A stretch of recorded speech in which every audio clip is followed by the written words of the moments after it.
నంద్యాల పట్టణంలో రోజు రోజుకి దొంగతనాలు జరుగుతున్నాయని ప్రజలు పోలీసు వారికి సహకరించాలని 3 టౌన్ సిఐ నరసింహులు పేర్కొన్నారు. ఈ సందర్భంగా పోలీస్ స్టేషన్ లో ఏర్పాటు చేసిన విలేకరుల సమావేశంలో సిఐ నరసింహులు మాట్లాడుతూ ఎక్కువగా 3 టౌన్ పోలీస్ స్టేషన్ పరిధిలో రైల్వే స్టేషన్ ఉండడంతో ప్రాంతంలో దొంగతనాలు జరుగుతున్నాయని ప్రజలు సహకరించి కొత్త వ్యక్తులు ఎవరైనా మీ కాలనీలో తిరుగుతూ ఉంటే పోలీసు వారికి సమాచారం ఇవ్వాలని తెలిపారు. రైల్వే స్టేషన్ ఉండడం వల్ల అదేవిధంగా నైట్ వచ్చేసి 8 ట్రైన్స్ రావడం 8 ట్రైన్స్ పోవడం వల్ల అదేవిధంగా జంక్షన్ పాయింట్ ఆఫ్ లో కావడం వల్ల కొద్దిగా ఈ ఇళ్లలో హౌస్ బ్రేకింగ్ జరిగేదానికి అవకాశాలు అనేది ఉన్నాయి. సో దాంట్లో భాగంగా పోలీస్ వారు అనేది నైట్ టైం పెట్రోలింగ్ తిరుగుతున్నాను, అదేవిధంగా నైట్ బీట్స్ తిరుగుతున్నాము, కొద్దిగా లర్కింగ్ బీట్స్ పాయింట్ ఆఫ్ లో కూడా తిరుగుతున్నాము.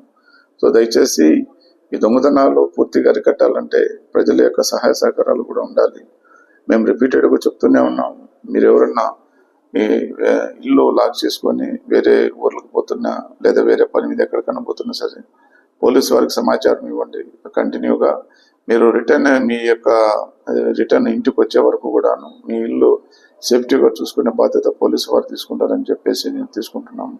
సో దయచేసి పోలీసు వారికి చెప్పండి. ఇన్ కేసు మీరు పోలీసు వారికి గానా ఇన్ఫర్మేషన్ స్టేషన్కి వచ్చి ఇచ్చేదానికి మీకు ఏమైనా ఇబ్బంది ఫీల్ అయ్యేకుంటే పోలీస్ నెంబర్కి చేయండి. సో 3 టౌన్స్ నాకు కానీ ప్లస్ లేకపోతే మా కమాండ్ కంట్రోల్ అని ఒకటి ఉంది, 2 టౌన్ పోలీస్ స్టేషన్ పైన ఉంటుంది.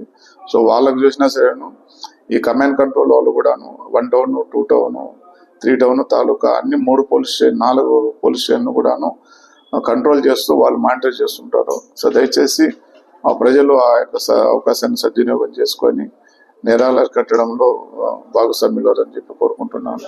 ప్లస్ అదేవిధంగా మోటార్ బైక్స్ పోయేదానికి కూడా ఎక్కువ అవకాశం ఉన్నాయి. సో దయచేసి ఇప్పుడు ఉన్నటువంటి పాత బండ్లు వాటి వరకు అయితే చిన్న for example Honda motor cycle కానీ లేదా షైనిక్ కానీ ప్యాషన్ ప్రో బండ్లకు కానీ పాత బండ్లు కీస్ తీసుకొని ఓపెన్ చేసినా ఓపెన్ అయిపోతున్నాయి.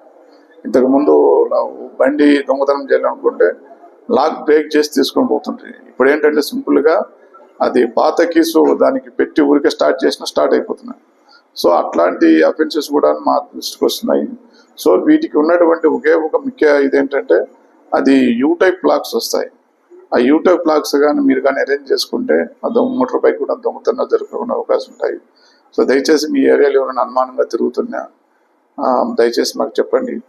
అదేవిధంగా ఈ గంజా కానీ నాటు సరాయి కానీ డ్రగ్స్ గురించి కూడాను ప్రజలకు ఏమైనా సమాచారం వస్తే కంపల్సరీగా ఈ గంజాయి అనేది యూత్ తాగి పాడైపోతున్నారు. ఒకసారి గంజాయి కానీ తాగినా అంటే వాళ్ళ సైకలాజికల్ ప్రాబ్లం చేంజ్ అయిపోతుంది, వాళ్ళ యొక్క బిహేవియర్లో చేంజ్ అయిపోతుంది, ఎవరేమి చెప్పినా కూడా వినరనమాట. సో అందువలన ప్రజల యొక్క కోఆపరేషన్ అయితే ఉంటే కన్నా నేరాలు అరికట్టడానికి ఈజీగా ఉంటుంది. సో దయచేసి ప్రజలు పోలీసు వారికి సహకరించవలసిందిగా కోరుతున్నాం.